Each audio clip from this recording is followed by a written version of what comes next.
በስመ አብ ወወልድ ወመንፈስ ቅዱስ አሐዱ አምላክ አሜን። እንደምን አደራችሁ?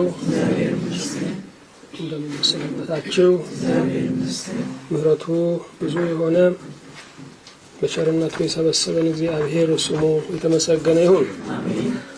ባለፉት 2 ሳምንታት የጀመርነው የትምህርታችን ርዕስ እምነት የሚል ነው። እግዚአብሔርን አጋዥ አድርገን የሶስተኛውን ቀን ትምህርታችንን ነው የምንጀምረው።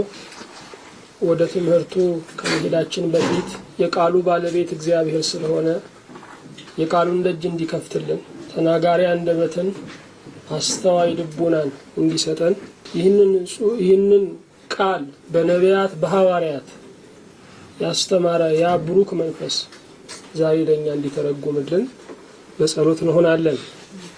ሁሉንም የምትይዝ ሁሉንም የምትገዛ ለስም አጠራር ክብር፣ ምስጋና፣ ስግደት የሚገባ ፍጥረት ሁሉ የሚርድልህ መላእክት ሁሉ ትእዛዝህን በመንቀጥቀጥ የሚሰሙ የኃያላን ኃያል የብርቶች ብርቱ ትልቅ ስትሆን ትንሾችን የምትወድ ከፍ ያልክ ስትሆን በትቢያ ላይ ከተዋረዱት ጋር የምትዛመድ ቅዱስ ስትሆን ኃጢአተኞችን የምትወድ በእውነት አንተን እናመሰግንሃለን።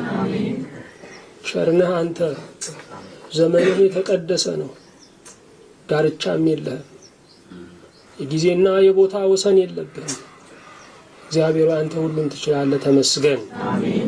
በሁሉ የተደነቅ በሁሉ የተመሰገንክ ድንጋይ የሚዘምርልህ አዕዋፋት የሚቀኙልህ ጨለማና ብርሃን ሌትና ቀን ክረምትና በጋ መፈራረቃቸው ሁሉ የሚያመልክህ የሚመሰክርልህ አምላክ በእውነት አንተን እናመሰግንሃለን። ለዚህ ታላቅነት እንሰግድ ዘንድ ጌታ ሆይ የልቡን ዓይናችንን አብራልን። ይህ ከፍታ ይታየን ዘንድ ጌታ ሆይ የእምነት ዓይናችንን ግለጥልን። አቤቱ ሆይ አንተን እያመንን እንደፍር እንጂ እንዳንፈራና እንዳንደነግጥ እርዳን። ጌታ ሆይ ደግሞ ይህንን ቃል ዛሬ በመካከላችን ለጉብኝት፣ ለነጻነት፣ ለደስታ፣ ለሰላም፣ ለበረከትም እንድትልክልን እንጠይቀሃለን። ጥበበኛው አንተ ነህ፣ እውቀትም ከአንተ ነው። ከአንተ የሆነው አይነስብን። በሚመጣው በዚህ ቃል ምድሪቱ የተባረከች ትሁን። የሚመሩን ሁሉ፣ የሚወጣው የሚገባ ሕዝብ ሁሉ፣ አዲስ ትውልዶች ሁሉ፣ ሕፃናቱ፣ ወጣቶች ሁሉ የተባረኩ ይሁኑ። የሚመሩን የሃይማኖት መሪዎቻችን ቃልህን ደግሞ ለመዝራት በየስፍራው የሚፋጠኑ አገልጋዮች ሁሉ ከዚህ ቃል የተነሳ የተባረኩ ይሁኑ።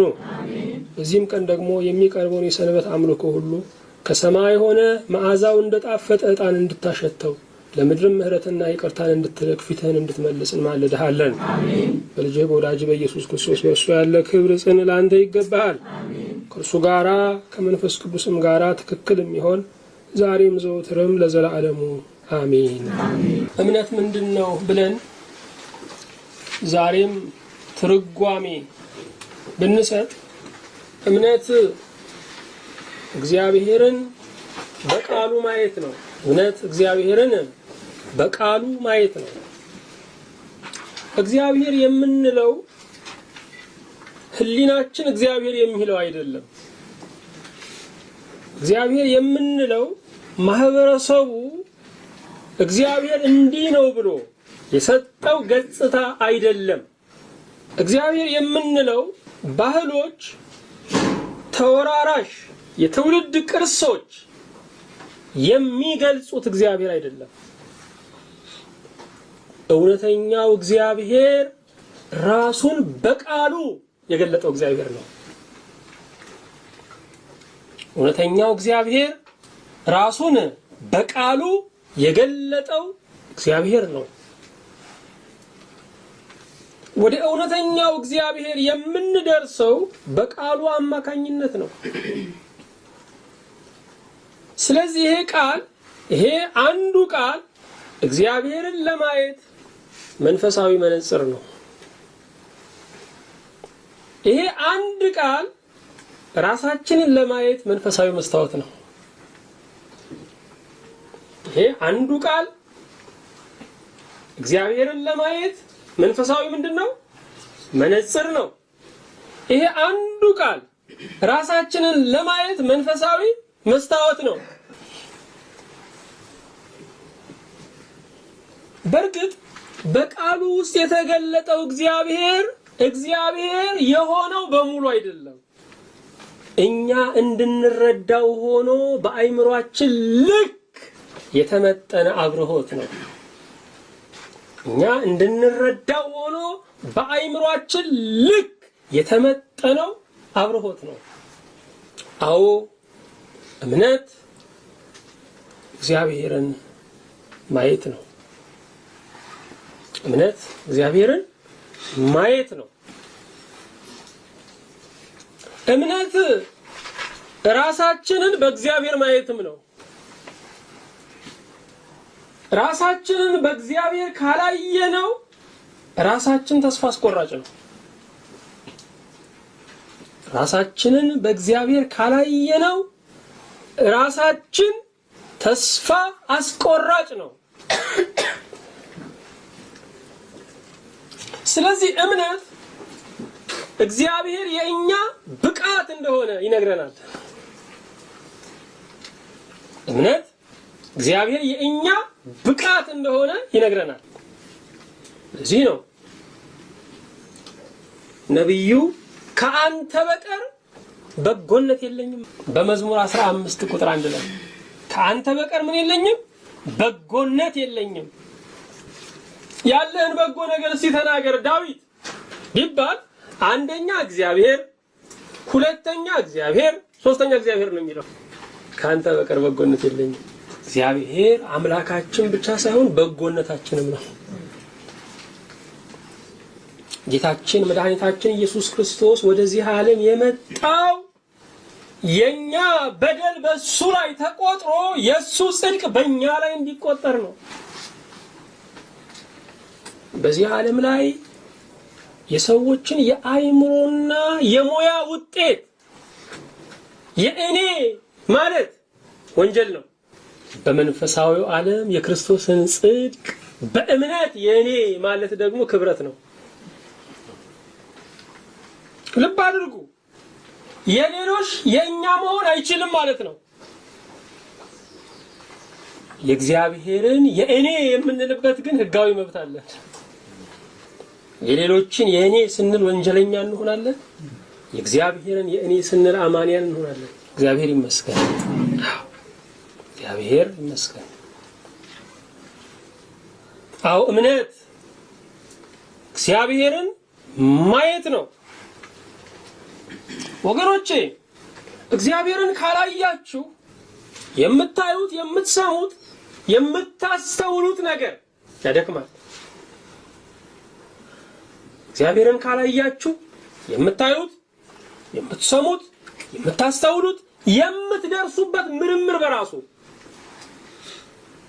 ያስፈራል። እግዚአብሔር ግን በተፈጥሮና በሰብአዊ ችግሮች ላይ የበላይ ነው። እግዚአብሔር በተፈጥሮና በሰው ሰራሽ ችግሮች ላይ እርሱ የበላይ ነው።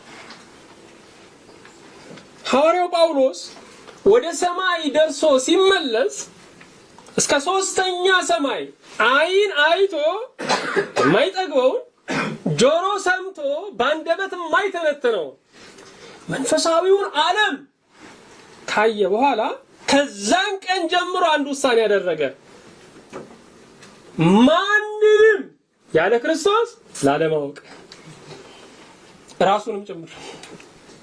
አዎ ወደ ሰማይ ደርሰን ስንመጣ የምናደርገው ለውጥ ይሄው ነው። በክርስቶስ ካልሆነ በስተቀር ራሳችንን ላለማወቅ፣ በክርስቶስ ካልሆነ በቀር ሰዎችን ላለማወቅ፣ በሀብታቸው፣ በእውቀታቸው፣ በዝናቸው፣ በኑሮ ደረጃቸው፣ በመልካቸው፣ በቁመናቸው ሳይሆን ሰዎችን በክርስቶስ ብቻ ለማየት ውሳኔ የምናደርገው ሰማይ ደርሰን ስንመለስ ነው። ልብ አድርጉ። ወደ ሰማይ የምንወጣባቸው መንፈሳዊ ክንፎች ምንድናቸው ስንል ቃሉና እምነት ነው። ወደ ሰማይ የምንወጣባቸው መንፈሳዊ ክንፎች ቃሉና እምነት ናቸው። ወገኖቼ ካላመንን የሚቀርብን ብዙ ነገር አለ። ካመንን ደግሞ የሚቀርልን ብዙ ነገር አለ። መቼም ማንም ጤነኛ ልጅ ማንም ጤነኛ ሕፃን ወላጆቼ የተመረዘ ምግብ ሰጥተው ይገሉኛል የሚል ፍርሃት አለበት እንዴ? ካለበትም መመርመር አለበት። ልጁ ጤነኛ አይደለም። እግዚአብሔር አባታችን ነው። እኛን የሚጎዳንን ነገር አያደርግም። ወገኖቼ እግዚአብሔርን ያለ ማብራሪያ ተቀበሉት። እግዚአብሔርን ያለ ማብራሪያ ተቀበሉት። ወዳጅ አያብራራም፣ አባት አያብራራም። አንዳንድ ጊዜ ዕውቀቱ በራሱ የሆነና አይቻልም ነው የሚለው። ለበጎ አይቻልም እንዳለ ፍቅሩ ይገልጽልናል። እንደሚወዱን እርግጠኛ የሆንባቸው ሰዎች በከለከሉን ነገር ውስጥ ትርፍ አለ። እንደሚወዱን እርግጠኛ የሆንባቸው ሰዎች በከለከሉን ነገር ውስጥ ምን አለ? ትርፍ አለ። እግዚአብሔር ይመስገን። እግዚአብሔር የሚወዳችሁ ቢባል እስቲ እጅ አውጡ ቢባል የሚጠራጠር ሰው አለ እንዴ? ምናልባት እግዚአብሔርን የምትወዱ ላይ ትንሽ ፍቅር ተግባር ስለሆነ ፍቅር ስሜት ስላልሆነ እግዚአብሔር ይወደናል። በመስጠት ብቻ አይደለም በመንሳትም ፍቅሩን ይገልጥልናል። እግዚአብሔር ይመስገን። ምናልባት ታማችሁ ከሆነ እግዚአብሔር እንዳትሞቱ አሳምሟችሁ ሊሆን ይችላል። እግዚአብሔር የሚበልጥ ችግርን በሚያንስ ችግር እግዚአብሔር የሚበልጥ ችግርን በሚያንስ ችግር የሚያስወግዳል። ልብ አድርጉ። ለእግዚአብሔር ሁሉ ሎሌው ነው። ፈርዖንም ሎሌው ነው። በሽታም ሎሌው ነው። አንዳንዴ ችግርም ሎሌው ነው። ጉድለትም ሎሌው ነው። እግዚአብሔር ይመስገን።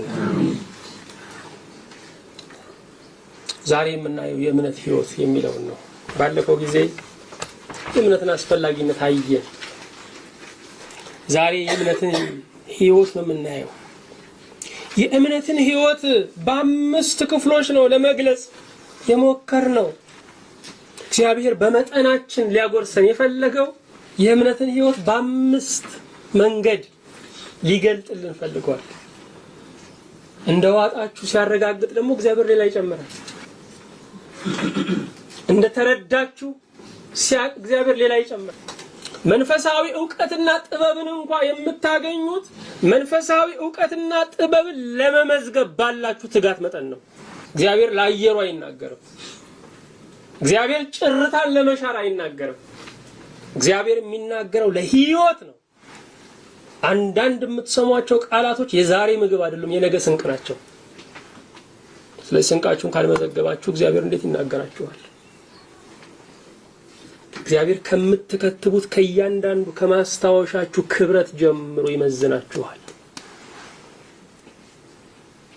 እናንተ ስለ ትክክለኛ መታዘዝ ነው የምትጨነቁት። የትክክለኛ መታዘዝ ምንጩ ትክክለኛ መስማት ነው። በትክክል ያልሰማ ሰው ቢታዘዝ እንኳን ስህተት ነው። በትክክል ያልሰማ ሰው ቢታዘዝ እንኳን የተሳሳተ ነገር ነው የሚያደርገው። ስለዚህ እግዚአብሔር ለዛሬው ላለን ማንነታችን በ5 ነገሮች የእምነትን ሕይወት ይገልጽልናል። እሱን ስንፈጽም ደግሞ እግዚአብሔር ይጨምራል። እግዚአብሔር ይመስገን። ለምን ስንል እግዚአብሔር ማለት ማስተማር የማይታክተው መምህር ማለት ነው። እግዚአብሔር ማለት ማስተማር የማይታክተው መምህር ማለት ነው። ዛሬ ሲነግራችሁ እንኳን ትላንትና እንዲህ ብዬ ነግሬሽ የለ አይልም። ትላንት እንዳልነገረን አድርጎ ነው እግዚአብሔር የሚነግረን። እንደርሱ የሚረዳን እንደርሱ የሚረዳን የለም። በእውነት ክብር ለስሙ ይሁን። ታዲያ የእምነት ሕይወት ምንድነው? ምንድነው የእምነት ሕይወት? የመጀመሪያው የእምነት ሕይወት መደነቅ ነው። መደነቅ የሕያው ነፍስ መገለጫ ነው። መደነቅ የሕያው ነፍስ መገለጫ ነው። የተማረከ መንፈስም መገለጫ ነው። መንፈሳዊ ሕይወት የምንለው የማያቋርጥ ተመስጦ ነው። መንፈሳዊ ህይወት የምንለው የማያቋርጥ ተመስጦ ነው። በማያቋርጥ ተመስጦ ውስጥ ነው ከራሳችንና ከዓለሙ ዕለት ዕለት የምንለየው። በአጭር ቋንቋ በየዕለቱ ወደ ሰማይ ካልሄድን ምድርን በቅጡ መኖር አንችልም። በየዕለቱ ወደ ሰማይ ካልሄድን ምድርን በቅጡ መኖር አንችልም። ወደ ሰማይ የምንሄድበት ሰረገላው ተመስጦ ነው። ተመስጦ ነው። የተመስጦ መነሻው መደነቅ ነው። የመደነቅ መነሻው በእግዚአብሔር ሥራ መገረም ነው፣ ወይም የእግዚአብሔርን ሥራ ማስተዋል ነው። በእግዚአብሔር ሥራ መደነቅ ወይም የእግዚአብሔርን ሥራ ማስተዋል ነው። እግዚአብሔር ተፈጥሮን የማይከደን መጽሐፍ አድርጎ ሰጥቶናል። እግዚአብሔር ተፈጥሮን የማይከደን መጽሐፍ አድርጎ ሰጥቶናል። በተፈጥሮ ላይ የሚነበበው ፊደል ምንድነው? እግዚአብሔር ጥበቡ የማይኮረጅ ነው የሚል ነው። ተፈጥሮ ላይ የሚነበበው ፊደል የእግዚአብሔር ጥበብ የማይኮረጅ ነው የሚል ነው። አስመስሎ መስራት አይቻልም። ምክንያቱም ተፈጥሮ በህይወት የተሞላ ነው። እጽዋቱ ህይወት አላቸው። እንስሳቱ ህይወት አላቸው። ሰዎች ህይወት አላቸው። ጫማችንን ብድግ አድርገን ብናይ ህይወት ያላቸው ብዙ የሚርመሰመሱ ፍጥረቶችን መሬት ላይ እናያለን። በህይወት የተሞላ ዓለም ነው ወገኖቼ። ዓለም ከንቱ ነው የምንለው እግዚአብሔር የሰራውን ይሄን አይደለም። ዓለም ከንቱ ነው የምንለው አኗኗሩን ነው። ዓለም ከንቱ ነው የምንለው እግዚአብሔር የሰራውን አይደለም፣ አኗኗሩን ነው። ይህ ዓለምማ ስለ እግዚአብሔር ሐልዎት የሚናገር መምህር እኮ ነው። ሳይደክመው ሰሪ ያለኝ የሚል ነው። ፍጥረቱን ስናየው ፍጥረት ከፍጥረት እንደተገኘ አይነግረንም። ፍጥረት ከፈጣሪ እንደተገኘ ነው የሚያብራራልን። ከአንድ ፍጥረት ላይ የተጎመደ አንድ ፍጥረት ከዛ የተሸረፈ አይደለም። በዓለም ላይ የምናየው ፈጣሪ ያለው ግብ ያለው ፍጥረት ነው። እግዚአብሔር ይመስገን። አሜን። ፈጣሪ ከሌለው ፍጥረት ግብ የለውም።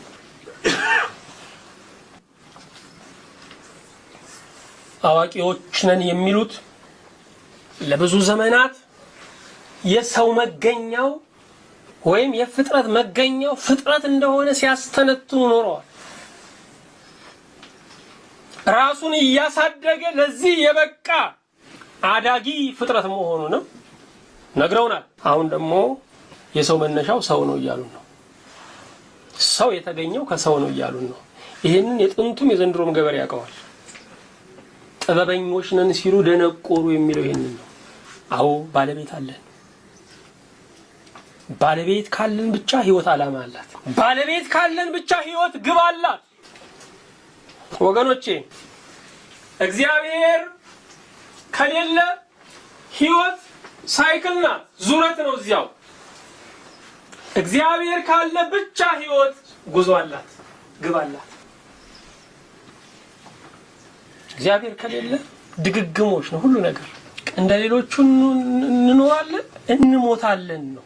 ተስፋ አስቆራጭ ነው። እግዚአብሔር ግን የዓለም ፈጣሪ፣ የታሪክ አስጀማሪ፣ ሁሉን መዛኝ፣ ለሁሉ እንደየሥራው የሚከፍል አምላክ ነው። ልብ አድርጉ።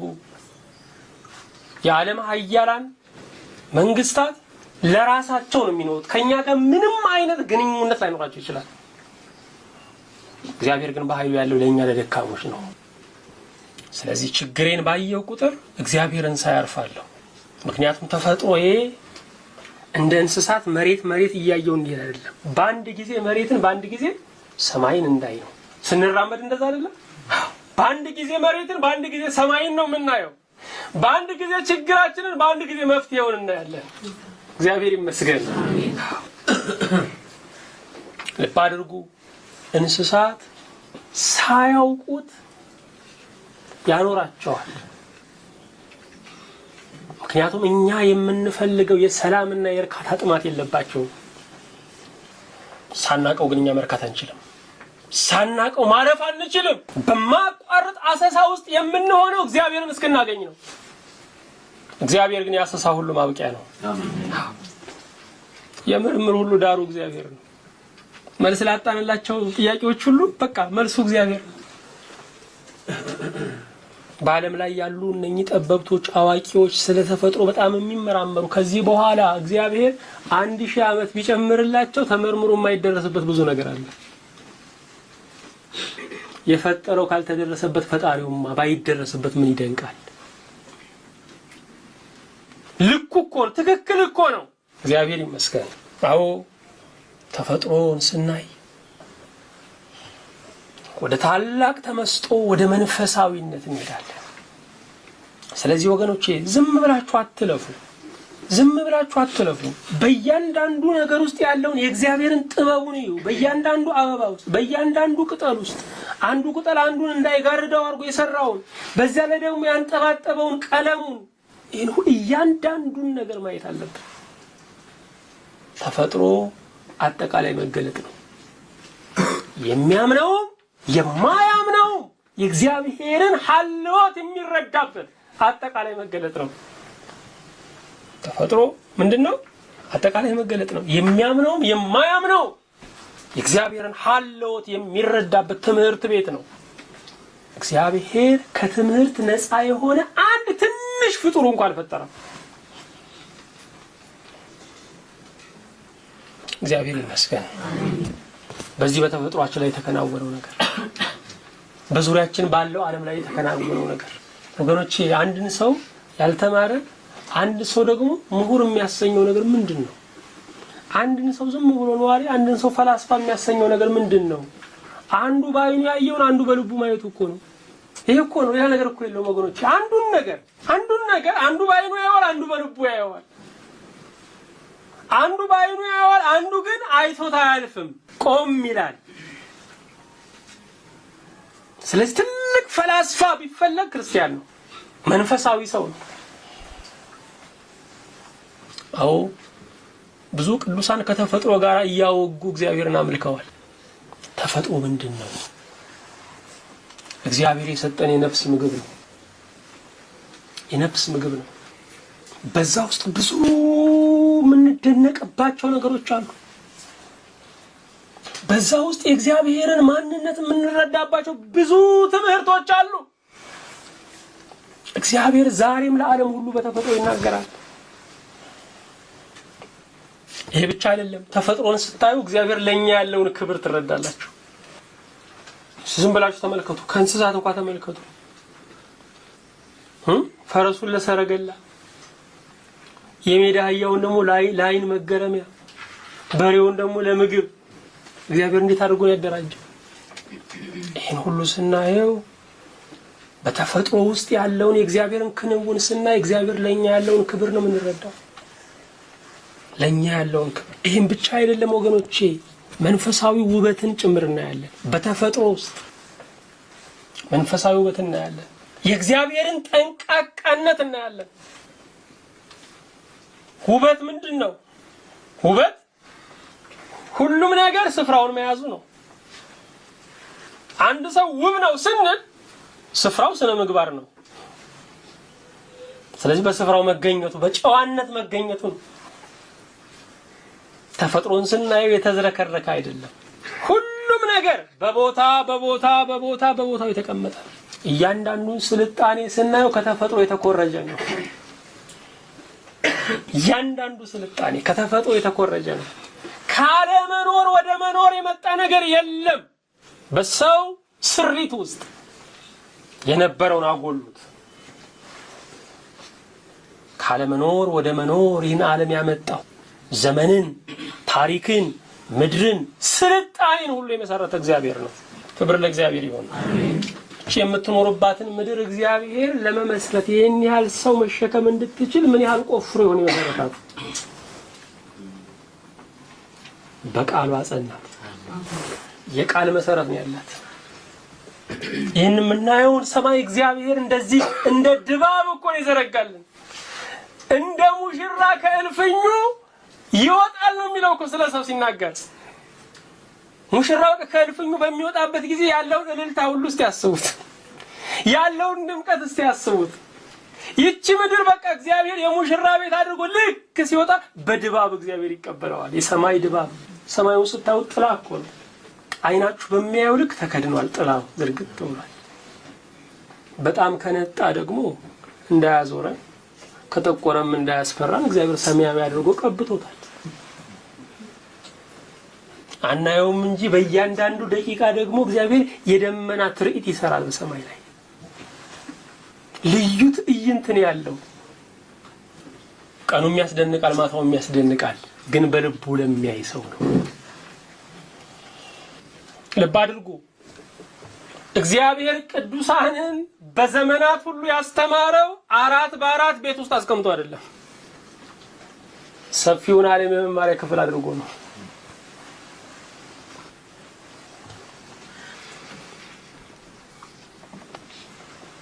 ያናቂ ልጅ አሉት አይደለ?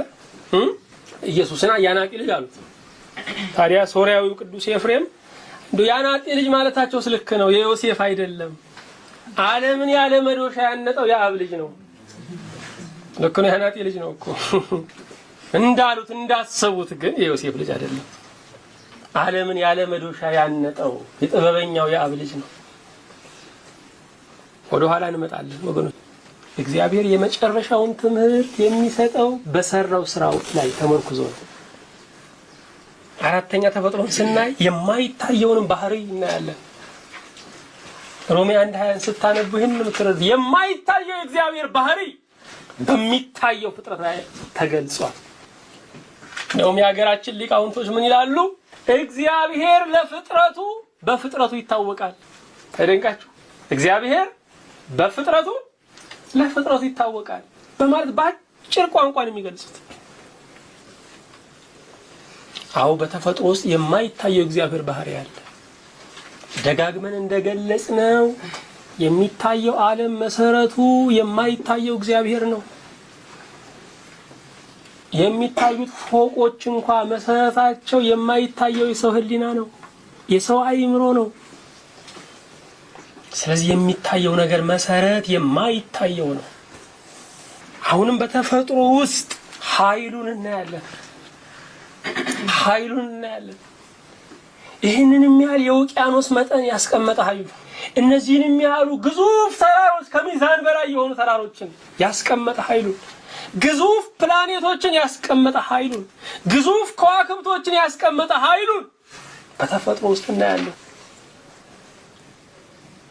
የሚደንቅ ኃይል ነው። አንተ ከዚህ አትለፍ ተብሎ ተወስኗል። ሁሉም ቦታውን ይዟል።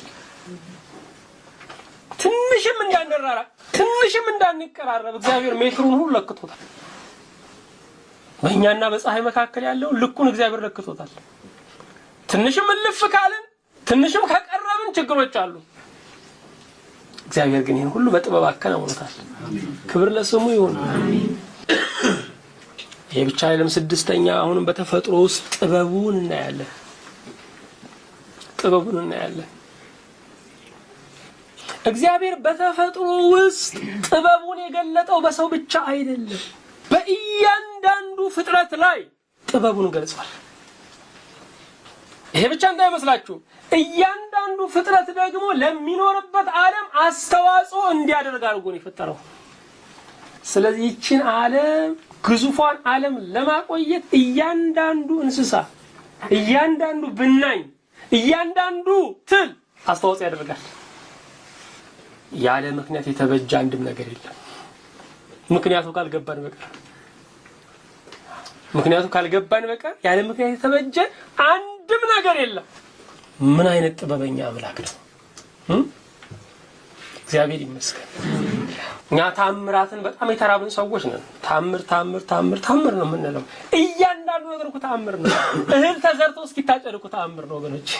ከሞተ የእህል ዘር ላይ ህይወት ያለው ነገር መብቀሉ፣ አንድ ዘርቶ 30፣ 60፣ 100 ፍሬ ማስገባቱ ታምር እኮ ነው።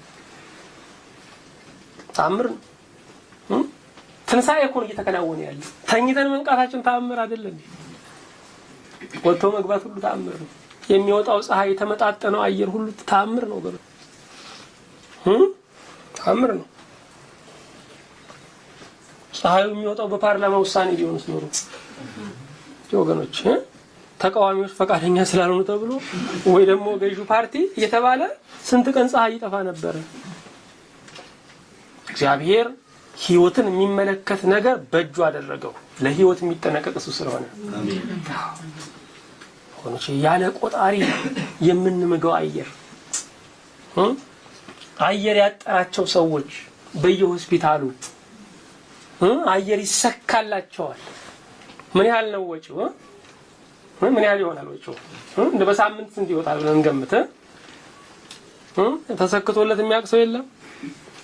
ምን ያህል ይወጣል ነው በትንሹ? ብዙ ነው። ቢያንስ በሳምንት እንኳን 500 ብር ደሞዝተኞች ነን። እግዚአብሔር ይመስገን ከንጹህ አየር። አዎ ወገኖቼ ገንዘብ እንደዚህ የሚቆጠር ብቻ አይደለም።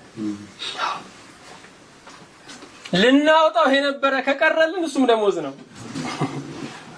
ስለዚህ ወር ላይ ስታስቡት የአልትራሳውንዱን አስቡት፣ አዎ የላብራቶሪውን አስቡት፣ ደሞዙ ላይ ጨምሩት። የዚህ ሁሉ ደሞዝተኞች ናቸው። እግዚአብሔር ይመስገን። አሜን። አይደንቃችሁም? ይሄን ሁሉ ደግሞ ሳንለምነው ነው የሚሰጠን። ክብር ለስሙ ይሁን። አሜን።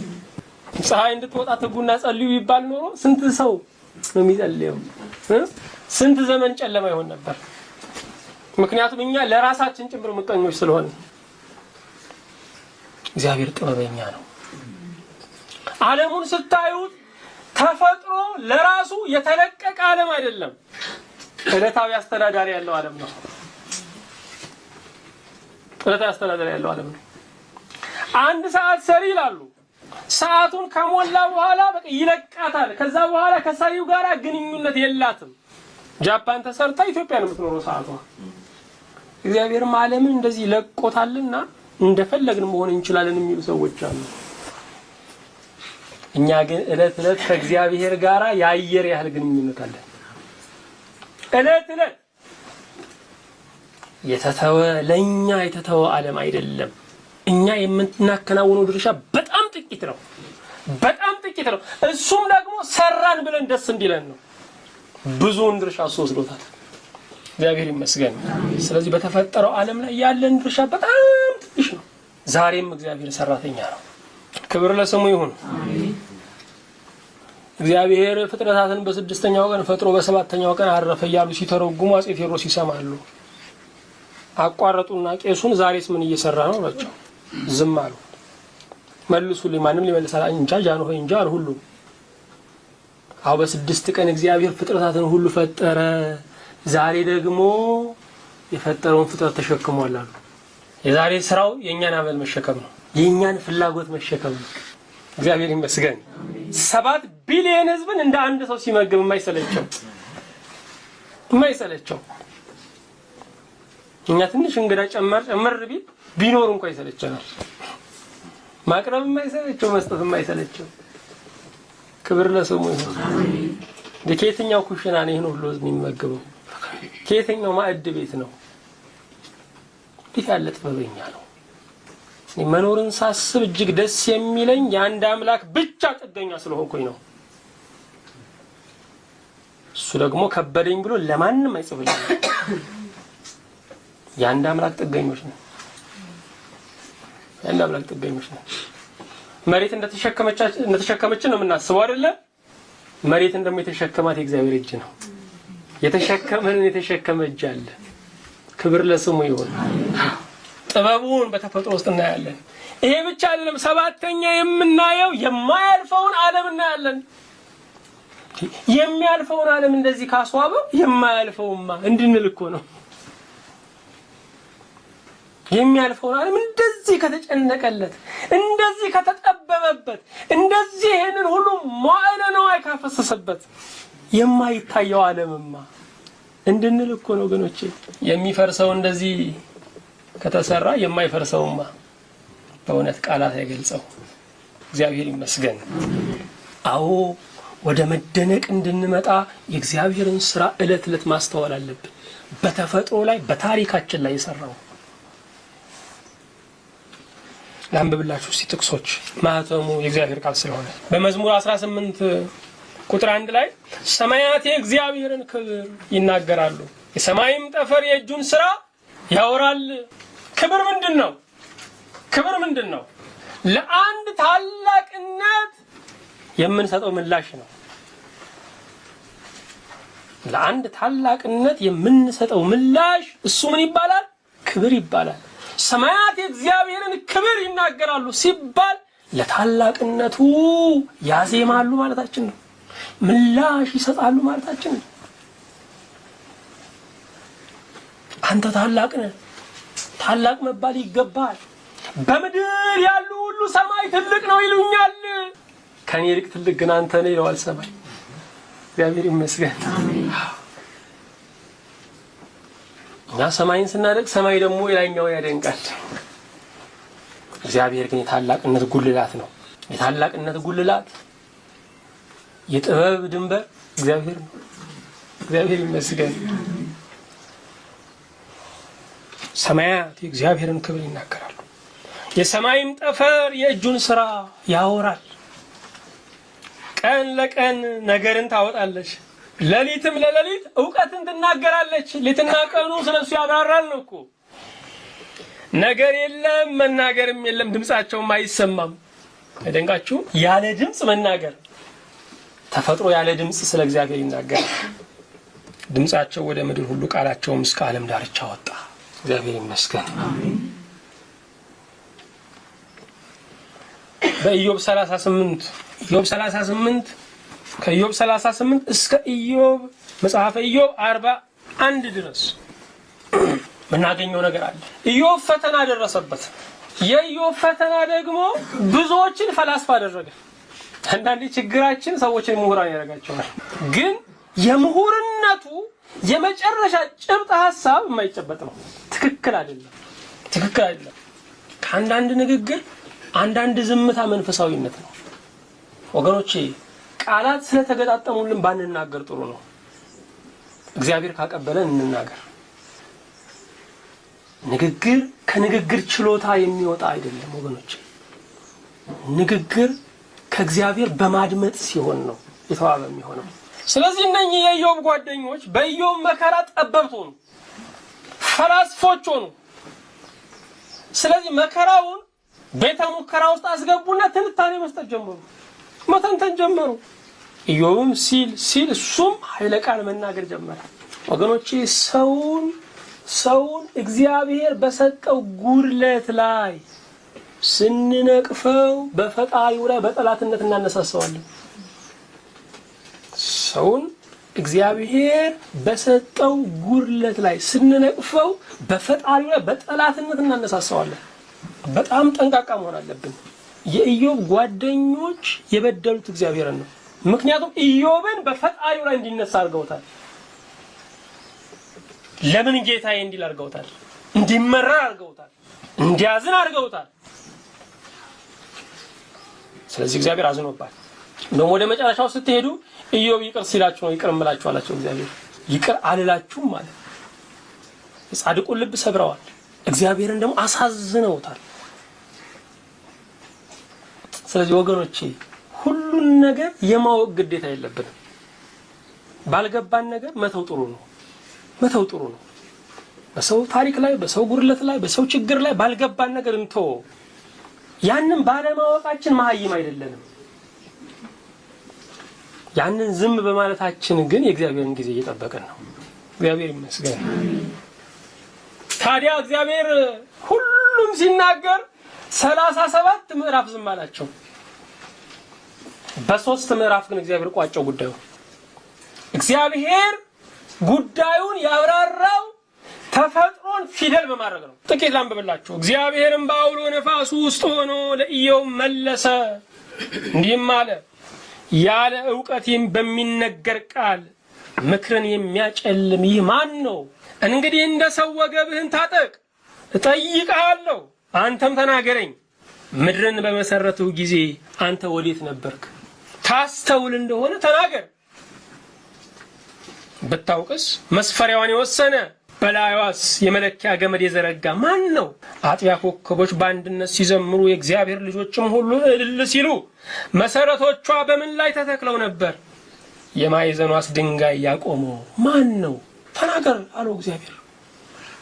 ወገቤን ታጠቅ አለው አይደል? በላልበለህ የሚባል ነገር አለ አይደል? ወገባቸውን ታጥቀው ከኔ ጋር እንነጋገር አለው እግዚአብሔር። ኢዮብ ግን ምን አለ? እጄን በአፌ እጭናለሁ፣ በአመድ ላይ ተቀምጬ እጸጸታለሁ አለ። አው እግዚአብሔር ሲናገሩ ፍልስፍናችን ሁሉ ያንስብናል። ሎጂካችን ሁሉ ውዳቂ ነው የሚሆነው፣ አጸያፊ ጉድፍ ነው የሚሆነው። እግዚአብሔር ሲናገር ዝም ነው የምንለው። ሁሉን ታደርግ ዘንድ ቻይ እንደሆንኩ አወቅኩ አለ። አያችሁ፣ ይሄ ጻድቅ ሰው ከመከራው በፊት የማያውቀውን ከመከራው በኋላ አወቀ። እግዚአብሔር በመከራው ውስጥ ተጨባጭ ትምህርት አለው። በምንም መንገድ መከራችሁ እውቀታችሁ ከመከራችሁ በፊት እንደነበረው አይደለም። ከመከራ በኋላ እግዚአብሔር ከፍ ያደርገናል። ስለርሱ ያለን ነገር ይጨምራል። እግዚአብሔር ይመስገን። አለበዛ በትምህርት ብቻ ከሆነማ ህይወት እኮ ዝሩው ልትሆን ነው፣ ብትል ልትሆን ነው። እግዚአብሔር ህይወትን ተዳሳሽ የሚያደርገን በትግል ውስጥ እያሳለፈ ነው። በኢሳይያስ 40 ላይም እንደዚሁ ተፈጥሮ የእግዚአብሔር ትምህርት ቤት መሆኑ እግዚአብሔር ተፈጥሮን እያነሳ እንደሚናገር ኢሳይያስ 40 እናንተም ሁሉ ታነቡታላችሁ። ከቁጥር 12 ጀምርላችሁ። ውሆችን በፍኝ የሰፈረ ሰማይንም በስንዝር የለካ የምድርንም አፈር በመስፈሪያ ሰብስቦ የያዘ ተራሮችን በሚዛን ኮረብቶችንም በሚዛኖች የመዘነ ማን ነው? የእግዚአብሔርን መንፈስ ያዘዘ ወይስ አማካሪ ሆኖ ያስተማረው ማን ነው?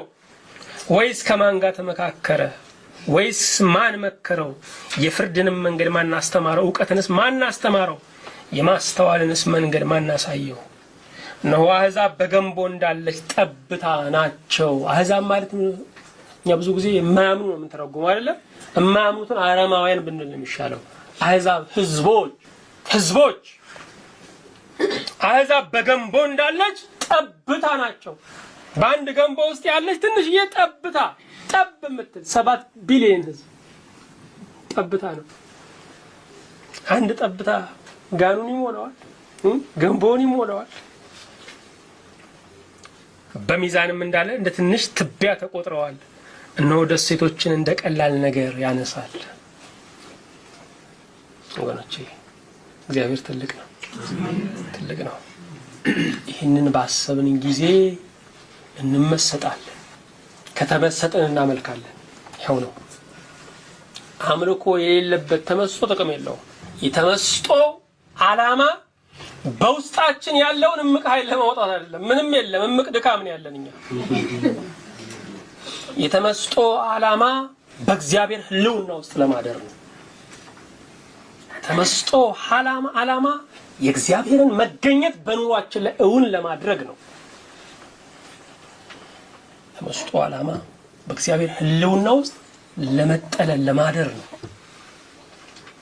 ተመስጦ ዓላማ እግዚአብሔርን ሕልውና በኑሯችን ላይ እውን ለማድረግ ነው። ክብር ለእግዚአብሔር ይሁን። አዎ የእምነት ህይወት አምልኮ የሞላበት ወይም መደነቅ የሞላበት ነው።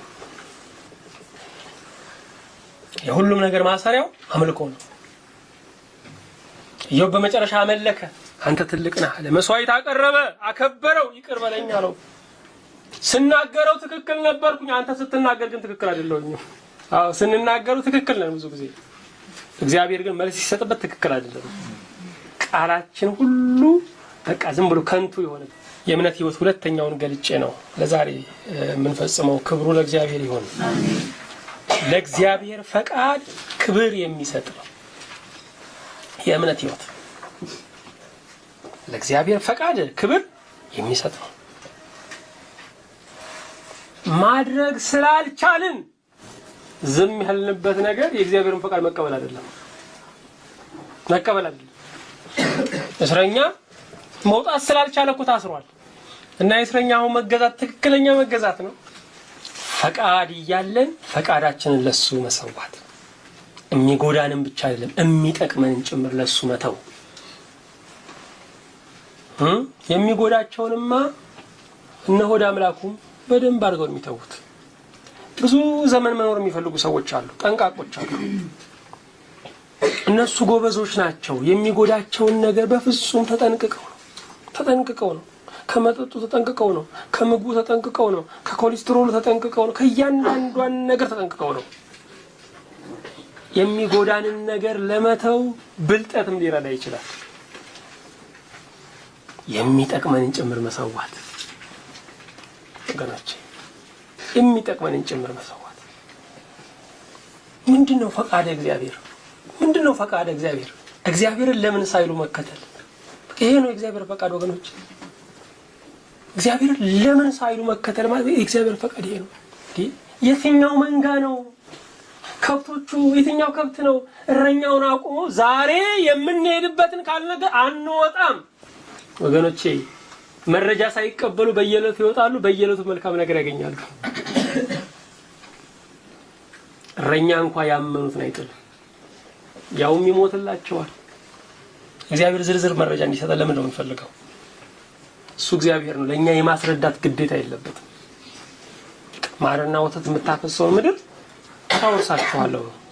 እግዚአብሔር በዛ ክፍል ላይ ስለ አማሌቅ አልተናገረም፣ ስለ ነገስታቱ አልተናገረም፣ ስለ ጦርነቱ አልተናገረም፣ ስለ ውሃ መከፈል አልተናገረም። በቃ ሁሉም ነገር ሲደርሱበት ያዩታል።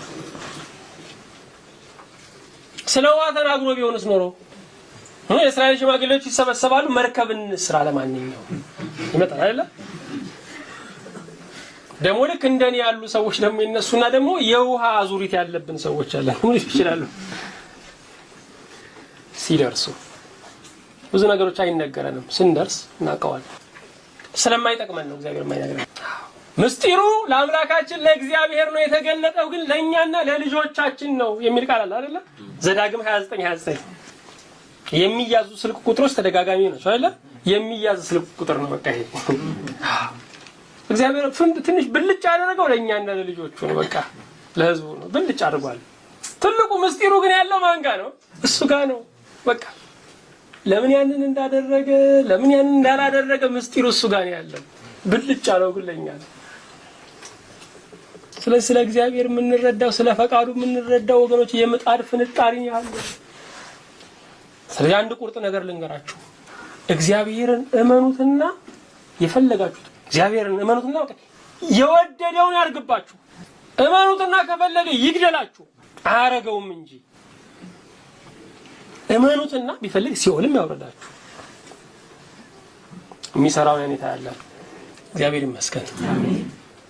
እግዚአብሔር ከኛ ጋር በአክሲዮን አይሰራ እንግዲህ ወገኖቼ፣ እግዚአብሔር ከኛ ጋር በአክሲዮን አይሰራም። በማዋጣት የሚሰራው ነገር የለም። ፈቃዱ ገዢ ፈቃድ ነው። ፈቃዱ በጎ ፈቃድ ነው። ፈቃዱ ገዢ ፈቃድ ነው። ፈቃዱ በጎ ፈቃድ ነው። አንድ ቃል ልጨምርላችሁ ወገኖች፣ አንድ ቃል። ያልሆኑት ነገሮች ብቻ አይደለም የሆኑት ነገሮችም እኛ ስለፈቀድን አይደለም። ያልሆኑልን ነገሮች አይደለም የሆኑልን ነገሮችም እኛ ስለፈቀድን አይደለም፣ እግዚአብሔር ስለፈቀደ ነው። ወደዚህ ዓለም ስትመጡ ፈቃዳችሁ አልነበረም። ከዚህ ዓለም ስትሄዱ ፈቃዳችሁ አይጠየቅም። በህይወታችሁ መግቢያና መውጫ ላይ እኮ የእግዚአብሔር ፈቃድ ዘብ ሆኗል። ስለዚህ መካከሉ እንዴት ለኛ ይተዋል? መወለዳችን መልካም እኮ ነው። መወለዳችን ጥሩ እኮ ነገር ነው። እግዚአብሔር ይመስገን። እንዴ ባንወለድ እንደዚህ እንሰማማ ነበር እንዴ? መልካም ነገር እኮ ነው። ያ የእግዚአብሔር ፈቃድ ነው። ፈቃዱ መልካም ነው። ይህን የተበጀ ድንቅ ዓለም ፈቃዱን ብቻውን ነው ያከናወነው። ስለዚህ መልካም ነው የእግዚአብሔር ፈቃድ። የሰማይን ያጸና ፈቃድ የኔን ቤት አያቆምም ብላችሁ እንዴት ነው የምትጠራጠሩት? ለዘላለም ያመነውን እግዚአብሔር ለጊዜው እንዴት ነው የምንፈራው? አዎ ፈቃዱ በጎ ነው፣ በጎ ነው። በህይወታችን ሁሉን ለበጎ ያደርጋል። እግዚአብሔር ይመስገን። ከወደድነው እንደ ሐሳቡ ከተጠራን ሁሉ ለበጎ ነው። አንድ ምሳሌ አለ የሚነገር ታሪክ። አንድ እግዚአብሔርን የሚፈሩ በጣም እግዚአብሔርን የሚያከብሩ መንፈሳዊ አባት ካሉበት ስፍራ መሰደድ ግድ ሆነባቸው። ሲሰደዱ ያላቸው ሀብት መጽሐፍ ቅዱስ ነች። መጽሐፍ ቅዱሳቸውን ያዙ። ግን 3 ዕቃዎች ደግሞ ነበሯቸው። 3 መገልገያዎች ነበሯቸው። አንደኛው መቅረዝ ነው፣ መጽሐፉን የሚያነቡበት። ሁለተኛ ዶሮ ነች፣ ከእንቅልፍ የምታነቃቸው። 3ኛ አህያ ነች፣ የሚጓጓዙባት። እነዚህን ይዘው ስደት ጀመሩ። በመንገዱ በጣም ስለዛሉ ወደ አንድ መንደር ገቡና ባካችሁ አሳድሩኝ አሉ። አናሳድርም ውጣ አሏቸው። ከመንደሩ ልፍ እንዳሉ አንድ ፈፋ አገኙ። ፈፋ ውስጥ ጋደም አሉ። መቅረዙን ሲለኩሱት ንፋስ አጠፋው። ስለዚህ ተኙ። እንደተኙ ተኩላ መጣ፣ ዶሮዋን ወሰደ። ቀጥሎ ደግሞ አንበሳ መጣ፣ አህያውን ይዘ። በዚህ ጊዜ ራሳቸውን ለማዳን ወደ መንደሩ ሲገቡ ለካ በመንደሩ ውስጥ ሽፍቶች ገብተው የመንደሩን ሰው በሙሉ ገድለውታል። በዚህ ጊዜ ቆም ብለው አስተዋሉ። እነኚህ ሰዎች እኔን አላሳድርም ማለታቸው መልካም ነው። እኔን መግፋታቸው እግዚአብሔር ለኔ ሕይወት ያደረገው ከለላ ነው። ነፋሱ መቅረዙን ማጥፋቱ መልካም ነው። ብርሃኑን አይቶ ሽፍቶቹ ይመጡ ነበር። ዶሮም በተኩላ ወሰዱ። አህያም በአንበሳ መበላቱ መልካም ነው። የእነሱን ድምፅ ሰምተው ሽፍቶች ይመጡ ነበር። እግዚአብሔር በመንሳት ውስጥ ይሰጣል። እግዚአብሔር ይመስገን። እግዚአብሔር በመንሳት ውስጥ መከልከል በሚመስሉ ነገሮች ውስጥ እግዚአብሔር ችሮታ አለው፣ በጎነት አለው። ፈቃዱ ይሄ ነው ወገኖች፣ ይሄ ነው የሚያስደምም የሚያስደንቅ እንደተለመደው ያልሆነ አሰራር እኮ ነው በእግዚአብሔር ፈቃድ ውስጥ ያለው። ሁሉም ነገሩ የተአምራት አጀብ ያለው ነው። አዎ የእምነት ሕይወት አምልኮ የሞላበት ለእግዚአብሔር ፈቃድ ምን የሚሰጥ ነው? ክብር የሚሰጥ ነው። ክብር የሚሰጥ ነው። ከኃጢአት በስተቀር ራሳችሁን በምታገኙበት በማንኛውም ሂደት ውስጥ አትመረሩ። ፈቃድ ይሁን ብቻ በሉት። ፈቃድ ይሁን በሉት። ፈቃድ በሰማይ እንደሆነች እንዲሁም በምድር ትሁን። ሰማይ ሙሉ በሙሉ የእግዚአብሔር ፈቃድ የጸናባት ስፍራ ናት። ሰማይን ሀገረ ሰላም ያደረጋት የእግዚአብሔር ፈቃድ ሙሉ በሙሉ የጸናባት መሆኗ ነው። ሕይወታችንንም ሀገረ ሕይወት የሚያደርጋት ሙሉ በሙሉ የእግዚአብሔር ፈቃድ ሲጸና ነው።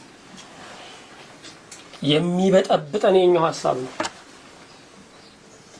ስለዚህ ወገኖች በሕይወታችሁ ላይ መናወጥ መደናገር ሲመጣ ምናልባት የእግዚአብሔር ፈቃድ አይደለም ጉዳዩ። ተውት። ቆም አድርጋችሁ መጸለይ ጀምሩ። ፈቃዱ ሰላምን ይሰጣል።